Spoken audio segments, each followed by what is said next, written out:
The Minnesota Vikings miracle season came to an end on Monday night against the Rams. This was a year where I don't think anybody thought the Vikings would be in the playoffs, yet alone winning 14 games. Just off that alone, you can't look at this year if you're a Vikings fan as a disappointment. I definitely did not think they had a shot to win the NFC. If you told me all the way back in September that their Week 18 game against the Lions would actually mean something, I probably would have laughed in your face. I had to think back to where they were in the last offseason. They let Kirk Cousins walk. They draft J.J. McCarthy. They bring in Sam Darnold. They kind of didn't bring much in on their defense. They lost Jonathan Gennard. They brought in Danielle Hunter. It just wasn't looking like this Vikings team was going to be really competitive. And here we are having a conversation about them losing in the first round of the playoffs as a 5 seed, but winning 14 games. This Vikings team, it has a very bright future. Obviously, anytime you have Justin Jefferson on your field, you are going to be a fairly good offense. We've seen that with multiple different quarterbacks over multiple different years. But the Sam Darnold resurgence,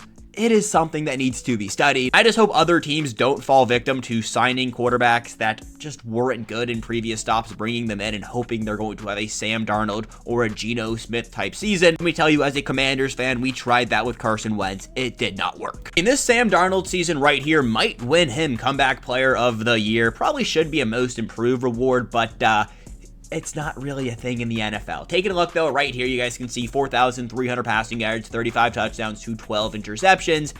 He won 14 games. Sam Darnold did not win 14 games with the New York Jets. Like, this dude was not it was not good.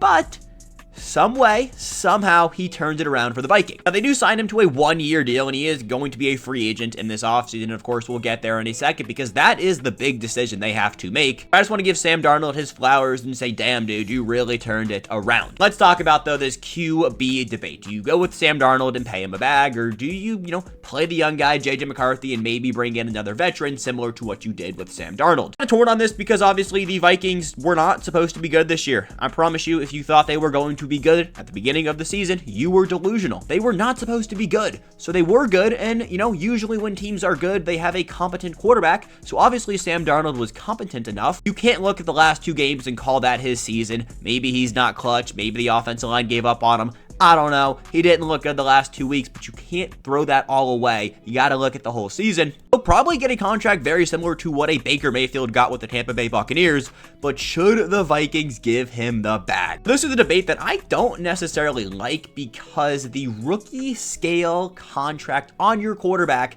helps you build a better team. Think back to the 49er teams of years past, how they are so good literally everywhere, and they got Brock Purdy on a $900,000, was it even $900K contract? Having your quarterback be on a rookie scale contract and being able to build everything else out around him, it really opens up your title contention window. And the 49ers have to throw away half their team because they are going to be well over the cap. They got to pay Brock Purdy, but that is what a lot of teams are doing. The Eagles did it with Jalen Hurts. The Chiefs did it with Patrick Mahomes. It is an actual thing that a lot of teams do. But should the Vikings do it after going 14-3? Obviously, they have something in Sam Darnold that is working. I don't know. This is their big decision. And of course, this is why they're not going to pay me the money to do it. If I was the Vikings, I would go with J.J. McCarthy. I'm kind of somebody who is under the impression that Sam Darnold is good, but I think the Kevin O'Connell system might be a little bit better. I don't want you to end up paying $100 million over 3 years to a Sam Darnold. By the time that contract is over, he'll be 31. Let him go to a Tennessee Titan or a New York Giant. You rock out with J.J. McCarthy, and you bring in maybe a Marcus Mariota in the offseason. I think being able to build the rest of the team out around a young quarterback is the way to go. That's one big question of the year. The other big question they are going to have to deal with is, what if potentially Brian Flores leaves in the offseason? He turned a Minnesota defense that didn't look great on paper into one of the best defenses in the entire league, and of course, because of that, he is getting some head coaching buzz. He's also getting interviews for the DC position for other teams. I don't think he takes any of those. I think potentially he could be a head coach somewhere. And if you lose Brian Flores, what happens to your defense? It's not a defense full of talent. You have very good ball players, but you don't have those studs that make a top tier defense like the Steelers, like the Chiefs.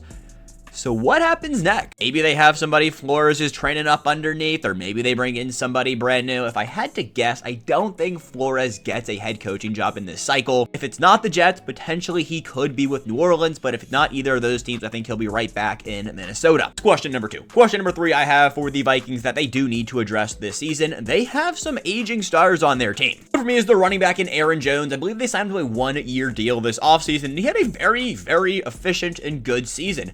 The issue with that, Aaron Jones is going to be 31 by the time the next season kicks around, and this year's draft class for running backs is absolutely loaded. So if they can find a cheaper deal with Aaron Jones, then I'm sure he will happily come back, but they definitely need to address the running back position in the offseason. Jones is just not getting any younger, and not every running back is going to age like Derrick Henry. He had a very good year, and I'm not saying he's going to fall off next year, but you're not telling me Aaron Jones is going to be rushing for 1,100 yards 3 years down the line from now. Again, like I said, absolutely loaded running back draft class. Go grab, I don't know, a Dylan Sampson or a Cam Scatabo, maybe not, but go grab somebody like that in the 3rd, in the 4th, just let him develop under Aaron Jones. And of course, Stephon Gilmore, who had a very, very sneaky good season for him.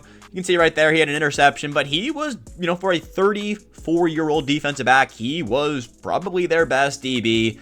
What happens with him? Do they bring him back? I would assume yes, but how much longer does the 34-year-old have left in the tank? Got to address the defensive back position. And then the offensive line in the playoffs looked god-awful. Parasau does get hurt. He will come back. And their offensive line was pretty good all season. It just got really bad in the playoffs. Rams have been, perennially very good on defense, so we'll have to wait and see on that one, but I do think the offensive line potentially could need some help. And again, throughout the entirety of the regular season, they were one of the better units, so not sure on that one. I don't think this season ended the way Vikings fans wanted it to. If you told Vikings fans all the way back in September that they would win 14 regular season games and potentially had a Week 18 matchup with the Lions to get the 1 seed, get that bye, all the way back in September, I think they would be happy with this year. Let me know down below what you think the Vikings need to do next, and I'll catch you boys later. Peace, gents. Have a good one.